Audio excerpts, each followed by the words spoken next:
First కడాయి పెట్టుకొని oil వేసుకోవాలి.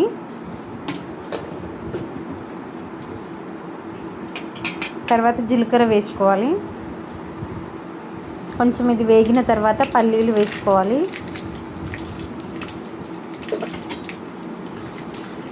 బాగా కలుపుకున్న తర్వాత కొంచెం వేగిన తర్వాత ధనియాలు వేసుకోవాలి.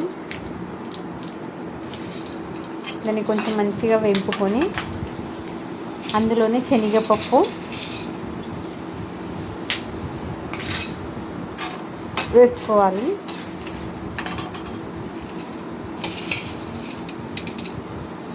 ఇందులో కొంచెం మినపప్పు కూడా వేసుకోవాలి.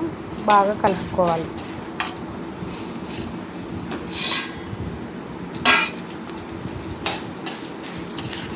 ఇది కొంచెం వేగిన తర్వాత పచ్చిమిర్చి వేసుకోవాలి.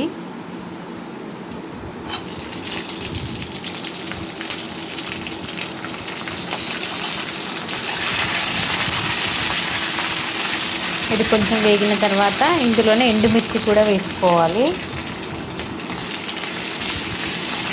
మంచిగా వేగనివ్వాలి దీన్ని.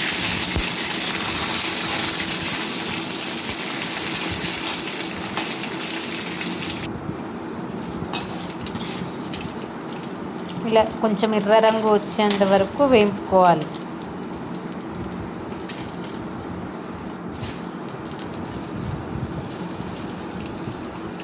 దీన్ని మిక్సీ గిన్నెలోకి తీసుకొని పెట్టుకోవాలి.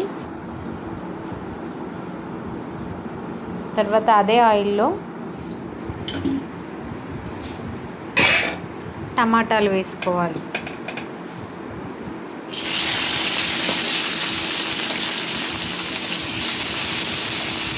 టమాటాలు పెద్దవి అయితే ఒక 3 తీసుకోండి, చిన్నవి అయితే ఒక 6 తీసుకొని కట్ చేసుకొని వేసుకోవాలి. చింతపండు, నిమ్మకాయ సైజు అంత, చిన్న నిమ్మకాయ సైజు అంత చింతపండు కూడా వేసుకోవాలి. ఇది కొంచెం బాగా వేగనియాలి. ఇందులోనే సాల్ట్ వేసుకోవాలి.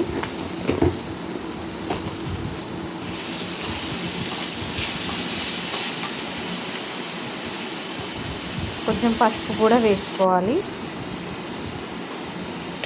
మంచిగా కలబెట్టుకోవాలి దీన్ని. ఇది కొత్తిమీర పచ్చడి కాబట్టి ఇందులోనే కొత్తిమీర వేసేసుకొని ఉడికించుకోవాలి. టమాటాలలో ఒక పెద్ద కట్ట అంటే మన 10 రూపీస్ కానీ 20 రూపీస్ కానీ పెద్ద కట్ట ఉంటుంది కదా, అది వేసుకుంటే సరిపోతుంది. ఇందులో దాన్ని చిన్న చిన్నగా కట్ చేసుకొని వేసుకోవాలి. దాన్ని మంచిగా ఉడికించుకోవాలి.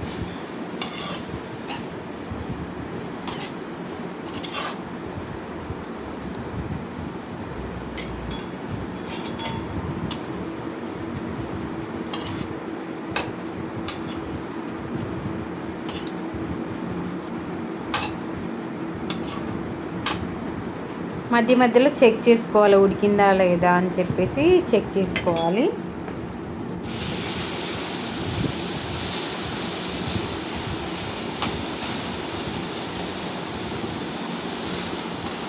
అంతలోపు శనగపప్పు ఇవన్నీ వేసుకొని వేయించుకున్నాం చూడు, అది ఆరిపోతుంది, చల్లారిపోతుంది.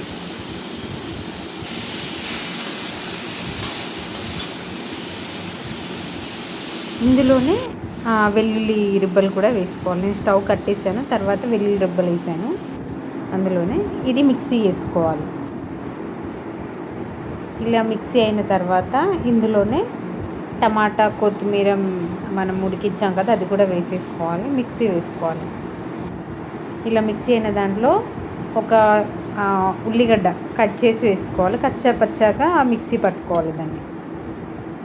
ఇప్పుడు తాలింపు వేసుకోవాలి. కడాయిలో కొంచెం ఆయిల్ వేసుకొని అది వేడెక్కాక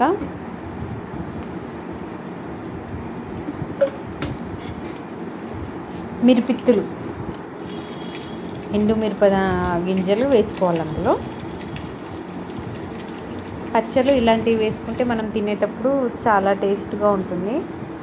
అవి వేగిన తర్వాత అందులో జీలకర్ర, ఆవాలు వేసుకోవాలి.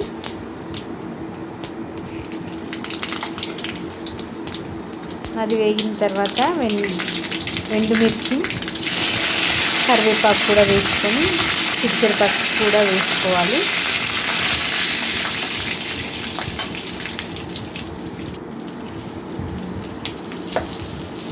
దీన్ని మంచిగా కలుపుకొని స్టవ్ కట్టేసి పచ్చడి ఇందులో వేసి కలిపేసుకోవాలి. చాలా బాగుంటుంది, ట్రై చేయండి.